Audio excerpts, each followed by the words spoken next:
BX1 +, l'invité de Fabrice Grosfilet. Notre invité politique ce midi, c'est donc Cécile Jodogne, bourgmestre de Scarbeck, membre du parti Défi. On va commencer par parler de la Porte d'Ulysse, donc le centre qui permet d'accueillir 300-350 migrants ou réfugiés qui n'ont pas de toit pour dormir la nuit, qui va s'installer sur le territoire de votre commune. Ce sera chaussée de Louvain. C'est une difficulté ou pas ? Alors c'est vrai qu'effectivement, il faut être lucide. Quand on amène dans un intérieur d'îlot 350 personnes, il y a des problèmes qui vont se poser. Maintenant, Scarbeck est une commune bienveillante, accueillante, solidaire. Nous le montrons avec un chauffoir qui accueille chaque jour près de 400 personnes, dont quasi la totalité sont des personnes migrantes. Notre zone de police fait un travail dont la qualité est soulignée par tous les acteurs sociaux autour de la gare du Nord. Donc il y a une bienveillance, il y a un accueil. Pourtant, la première réaction, c'était de dire « Attention, on veut de l'encadrement et on n'a pas été très très bien consulté par la région bruxelloise ». Oui, parce que j'ai des responsabilités, avant tout auprès aussi de mes concitoyens. Et donc il faut être lucide. On n'organise pas, on n'improvise pas comme cela l'accueil de 400 personnes, je le répète, dans un quartier habité, très dense, avec énormément d'activités. Et donc, nous pensons, et je continue à penser, que ce n'est pas l'endroit idéal. Il n'est pas pérenne. Nous avons un projet important pour notre zone de police et il n'y a pas eu de concertation. Et donc, voilà, maintenant c'est un fait et nous préparons la suite. Alors on va expliquer. Le projet pour la zone de police, c'est que donc ces bâtiments qui sont donc c'est l'ancien siège de la télévision BTV, chaussée de Louvain, vous les auriez bien récupérés pour installer un commissariat. C'est ça l'idée ? Le projet est toujours bien sur la table. C'est une des raisons pour lesquelles ici il y a une installation pour 1 an, renouvelable, sauf si, et c'est notre intention et nous y travaillons. J'en ai encore discuté ce matin. Il y a ce projet donc de déménager un commissariat et de déménager l'état-major sur ce bâtiment.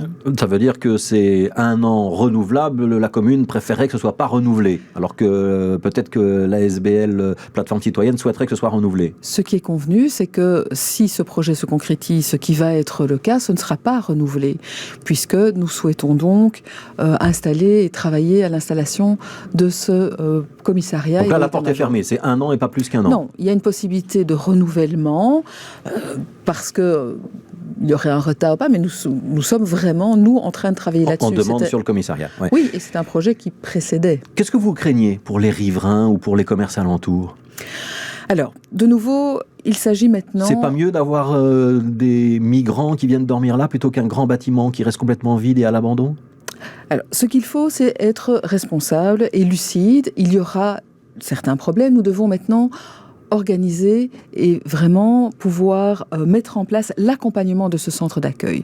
Nous y travaillons déjà, à savoir que nous mettons en place un comité de pilotage et du suivi régulier, non seulement bien sûr avec la police, mais également avec nos services de prévention, avec la plateforme citoyenne, c'est très important, et nous les connaissons bien, la zone de police les connaît bien, on travaille ensemble au niveau de la gare du Nord, et donc ce sont les différents acteurs qui régulièrement, de manière vraiment très systématique, pourront se réunir, faire le constat de problèmes, amener les solutions et donc être vraiment dans la réaction immédiate, dans la prévention et aussi, et surtout, je dirais, dans l'écoute des riverains, que ce soit des habitants... Ils craignent quoi, les riverains ? Les riverains... Qu'il y ait du bruit, qu'il y ait du mouvement nocturne. Exactement, c'est un centre de nuit, donc il y aura du mouvement, ça c'est sûr. Vous n'amenez pas 400 personnes ou 350 personnes quelque part sans qu'il y ait effectivement du va-et-vient. Ils craignent effectivement, et j'espère, et je pense que tout se passera bien, mais... nous devons pouvoir gérer les choses. Et ça s'anticipe. Ouais. Et ici, il y a eu très peu de concertation avant cette décision. Ouais. Votre première réaction, elle avait un peu irrité votre échevin Vincent Van Leeuwen, qui a estimé que votre communiqué, le jour où on a fait l'annonce, c'était un communiqué personnel et pas un communiqué qui engageait tout le collège. Il a, lui, estimé qu'il y avait une responsabilité sociétale de la commune de Scarbeck, qui est d'ailleurs dans les communes solidaires. Vous avez compris que il n'est pas apprécié votre communiqué, il y a eu un petit peu de distorsion de communication entre vous deux, là, non ? Écoutez, sur le fond, nous sommes tout à fait d'accord, nous partageons les objectifs et nous agissons dans le même sens pour que Scarbeck soit et reste une commune accueillante, bienveillante. Mais je n'ai pas les mêmes responsabilités que M. Van Allowen. Et il y a effectivement une responsabilité aussi en matière d'ordre public, de tranquillité publique. Et donc, l'inquiétude, elle venait effectivement de dire, mais attendez, quelles seront les conditions qu'on va pouvoir mettre? Quel soutien nous allons avoir? Quel sera l'encadrement? Nous allons devoir modifier toute une série de choses, organiser différemment des interventions pour dégager du personnel au niveau de la zone de police, quand il faudra intervenir et accompagner cela. Mais nous allons le faire, je le répète, en concertation. Donc il n'y a pas de bisbrouille au sein de la majorité communale. Les parkings à Schaerbeek, ça reste la grosse difficulté.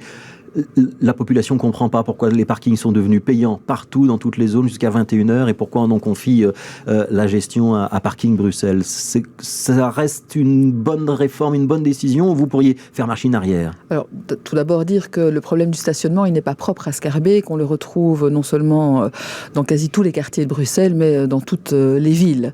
Donc, il y a une nécessité absolue de gérer le stationnement.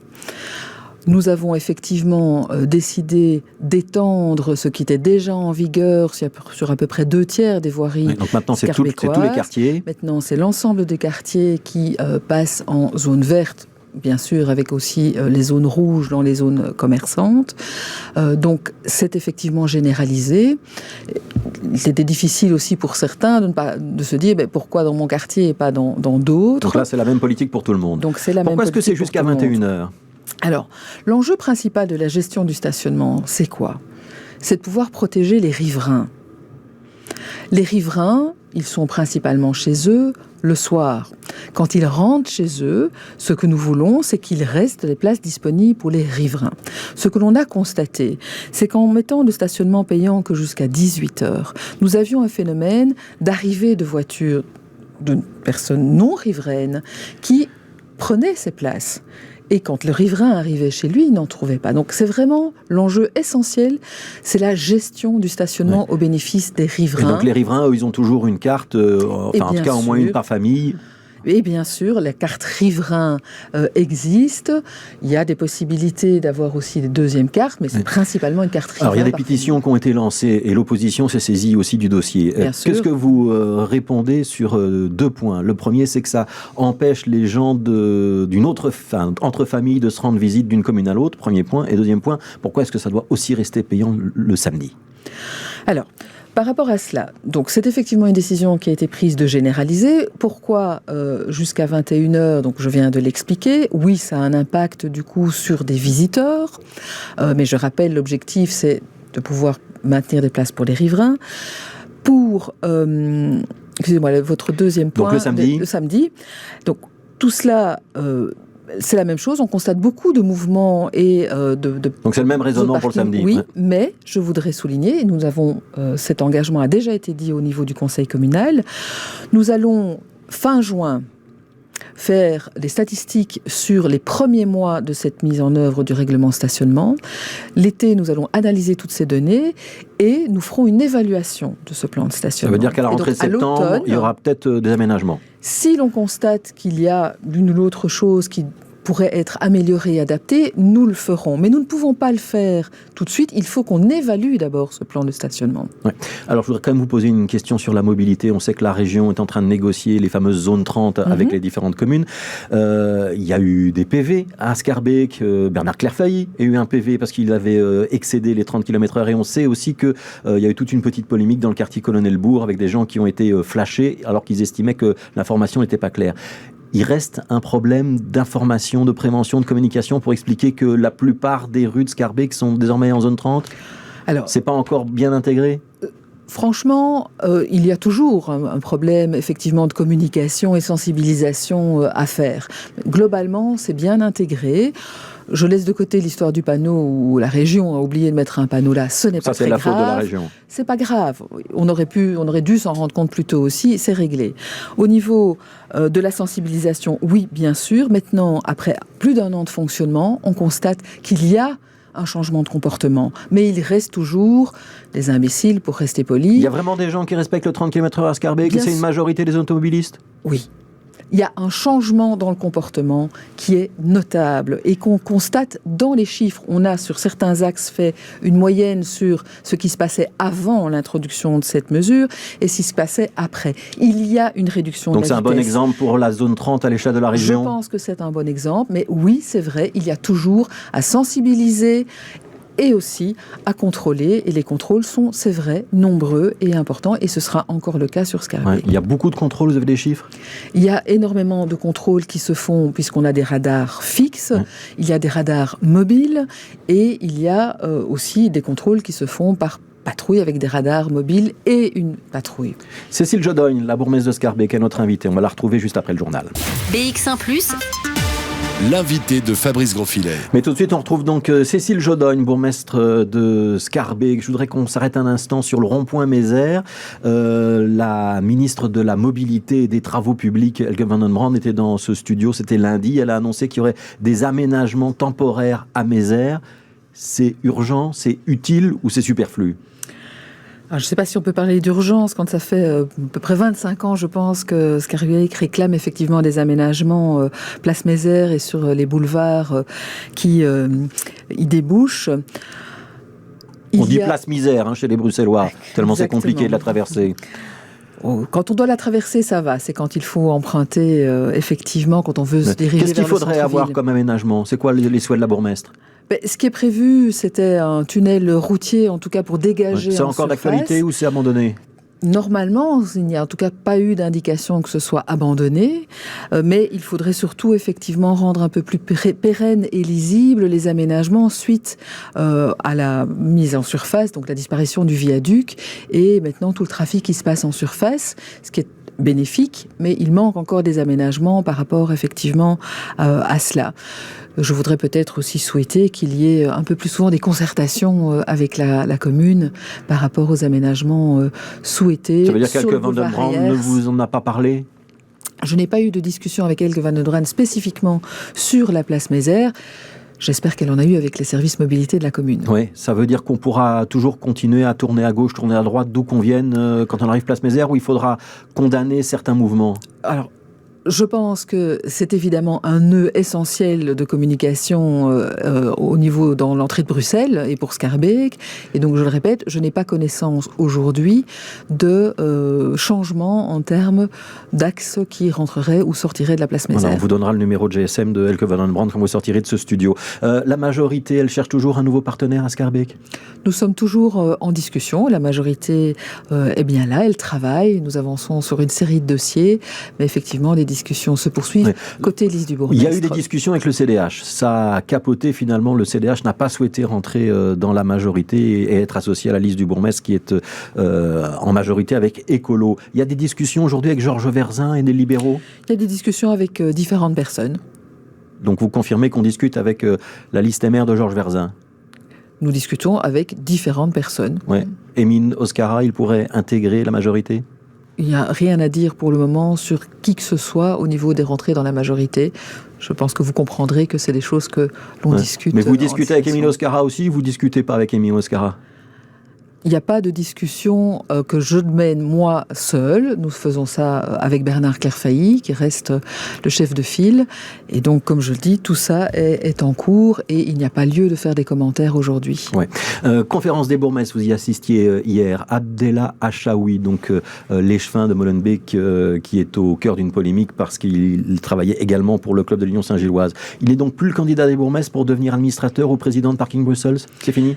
Non, alors, s'il y a eu une discussion au niveau de la conférence des bourgmestres, parce que c'est le moment où on se rassemble tous, mais Monsieur Achaoui était le candidat pour le PS, et donc il s'agit pour le PS de régler en interne cette discussion-là. Ce n'est pas à nous. Ouais. Il y a Olivier Minguin, qui n'est pas tout à fait n'importe qui dans le parti Défi, dans votre parti, qui avait quand même pris position publiquement pour dire qu'il ne pouvait plus l'être. Il a effectivement, tout à fait légitimement amené la question au sein de la conférence des bourgmestres, et nous avons eu une discussion sereine, et il a été reconfirmé que c'est bien chaque parti qui désigne. Maintenant, le PS va décider ce qu'il doit, c'est à mais lui de je ne vais pas choisir. me prononcer. Ouais. Sur la fusion des polices, on sait que le débat revient très régulièrement et Peter De Cree, ministre de l'Intérieur, a encore insisté pour dire que ce débat il était inévitable.